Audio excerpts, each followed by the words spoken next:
Pas syahadat ada yang merasakan sesuatu tapi tidak merasakannya waktu baca Fatihah. Ada yang waktu Fatihah merasakan sesuatu tapi tidak merasakannya saat istighfar. Ada yang menangis-nangis dalam istighfar tapi kebingungan ketika baca Qul huwallahu ahad. Ada yang tersentuh baca kulhu tapi dia bingung pada sholawat. Tapi rata-rata Pak, di bab sholawat semuanya hanyut. Mau kolbu keras, kolbu lembut, semuanya hanyut karena merindukan Rasulullah SAW. Karena dalam sholawat itu ada unsiyah, keintiman kolbu dengan kekasih, yaitu Rasulullah SAW. Jadi saya sendiri menyaksikan dan merasakan bahwa itu nyata. Beda amal, beda bacaan, beda gerakan, beda aktivitas, beda rahasia yang diturunkan oleh Allah Subhanahu wa Ta'ala.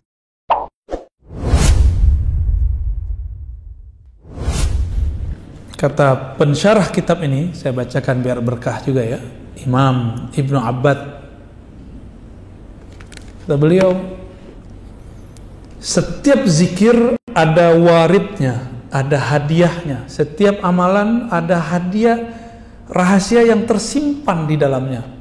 Apakah warid itu?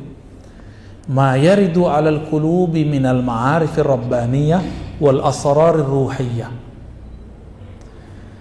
Warid itu adalah suatu kondisi rohani di mana kolbu mendapatkan makrifat dari Allah dan rahasia-rahasia darinya.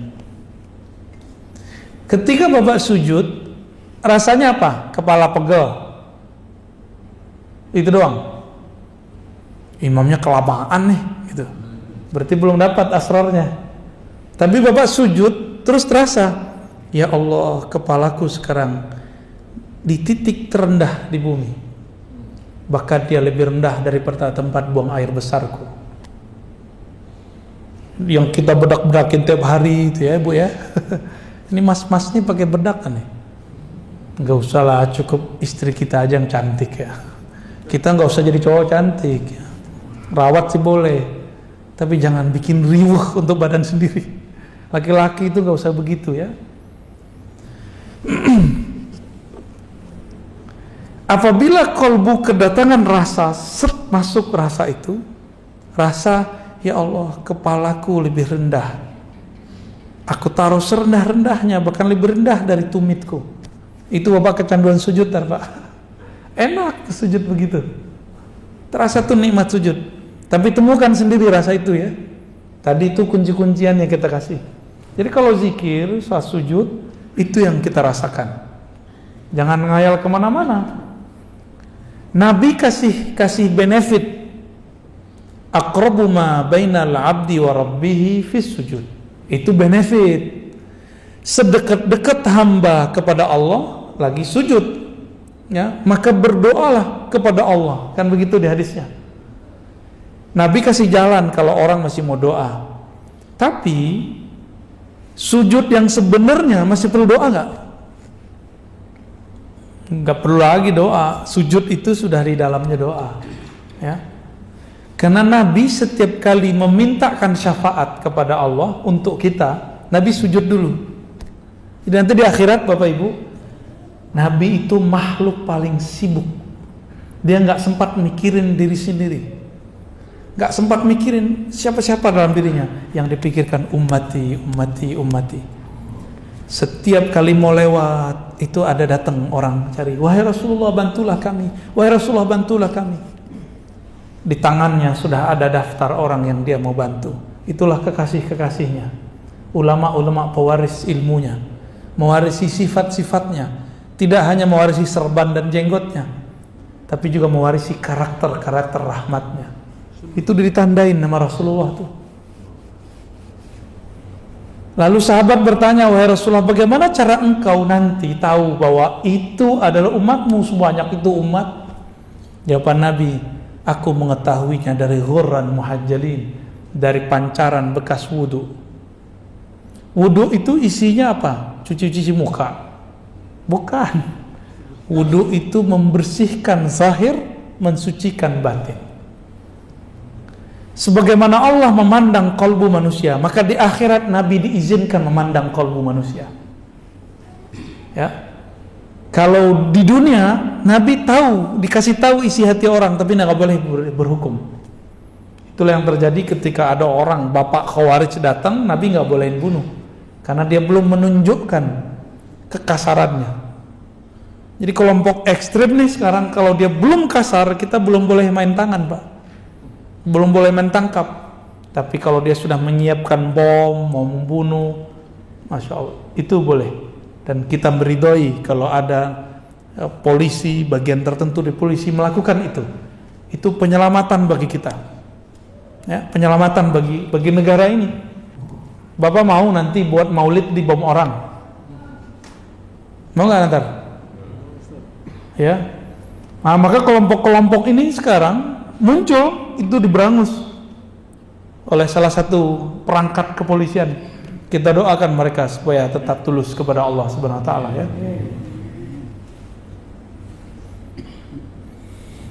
Salat ada rasa di situ, ada rahasia. Zakat ada lagi rahasianya. Ada nggak di antara kita datang ke orang susah terus ngasih langsung? Ada nggak? Kalau ada, ngerasain nggak merindingnya waktu dia berdoa? Senangnya bukan main. Nanti cobain, Pak, ya. Jangan sombong ngundang-ngundang fakir miskin ke rumah. Saya itu paling nggak suka tuh, ya. Mohon maaf, Pak, kalau pernah melakukan. Bapak belagu itu namanya. Dia udah miskin, udah yatim piatu, udah susah, dia harus menghancurkan egonya lagi untuk datang ke rumah kita. Terus kita kasih amplop, belagu amat. Kayak bakal kaya selama-lamanya aja, ya. Kalau benar mau ngasih, datang ke mereka atau ajak mereka kemana. Jangan bawa mereka ke rumah kita. Kecuali Bapak mau ajak mereka, yuk nginep sehari semalam di rumah saya, rasain nikmati nih rumah gede gitu misalnya. Kalau gitu nggak apa-apa. Datang pengen sukses, minta doa, ngasihi cuma 500.000, pengen dunia akhirat, ya salam. Apalagi hafiz-hafiz Quran, cemen amat antum, mau cuma dibayar 500.000 terus khataman di situ, ya salam, ya. Terlalu rendah itu Quran, khataman begitu. Kalau mau khataman, khataman aja, ya. Jangan cuma dengan duit-duit segitu kemudian kita merusak waridnya. Jadi apa yang membuat zikir-zikir amalan ini terhambat? Jadi sir dari Allah mau turun, rahasia dari Allah mau masuk ke dalam kolbu, tapi terhalang. Karena di kolbu kita paling dalam, kita meniatkan amal itu bukan untuknya. Gitu.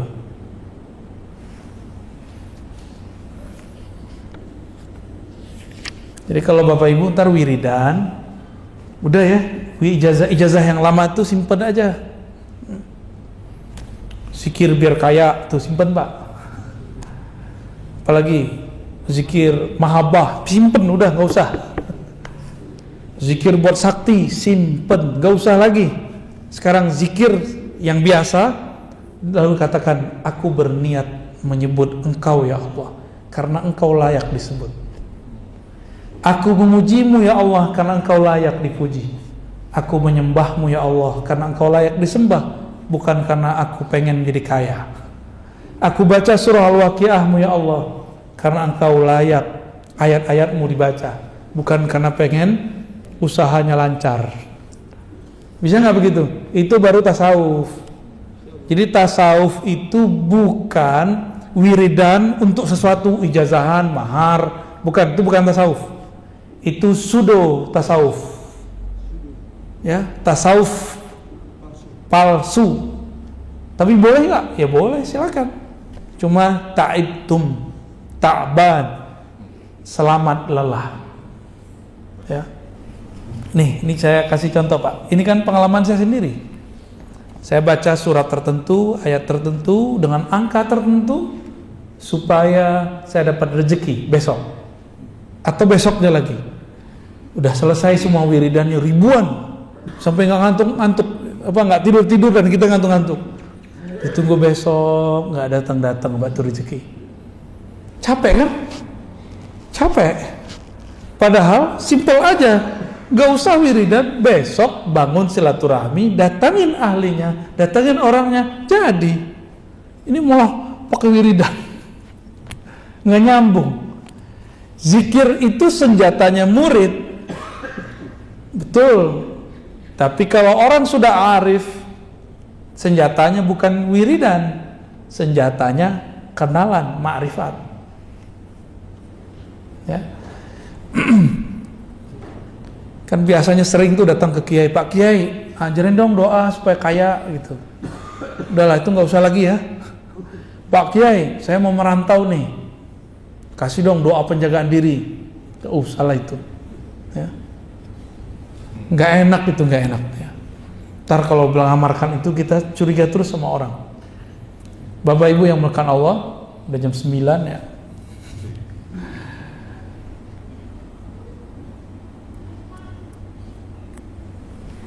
Ketika warid itu datang, kadang-kadang berefek.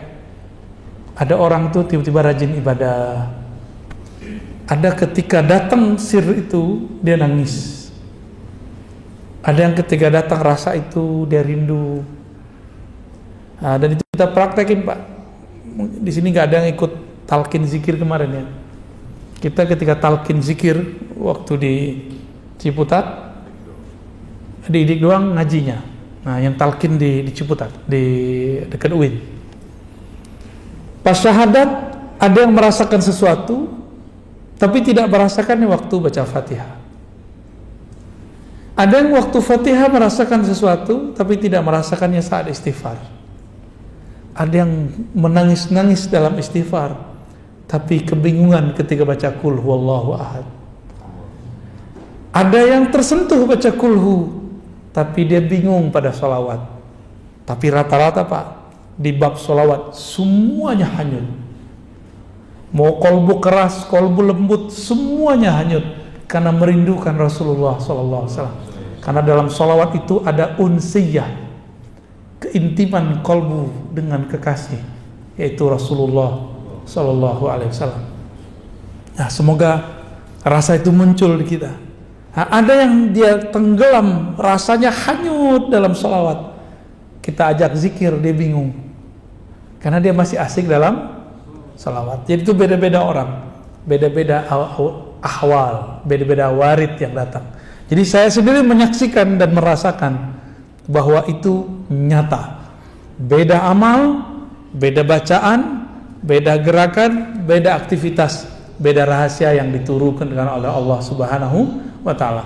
Maka rahasia dalam sholat beda dengan zakat, beda dengan puasa, beda dengan haji, beda dengan umroh. Semoga yang hadir malam ini tidak lagi ibadah minta pahala. Amin. Semoga yang hadir malam ini tidak lagi beribadah pamrih. Amin. Bukan lagi karena pengen dapat surga, bukan lagi karena dijauhkan dari neraka, bukan lagi karena pengen dapat ketenangan dan kekhusyuan. Semoga yang hadir malam ini beribadah karena Allah layak disembah, karena Allah pantas dipuja-puji. Itulah ibadah yang mutlak. Orang inilah yang disebut oleh Allah abdi, hambaku. Kalau yang mencari ketenangan disebut hamba sakinah. Yang mencari khusyuk, abdul khusyuk. Yang cari popularitas, abdul syuhur. Yang gak mau terkenal, abdul butun.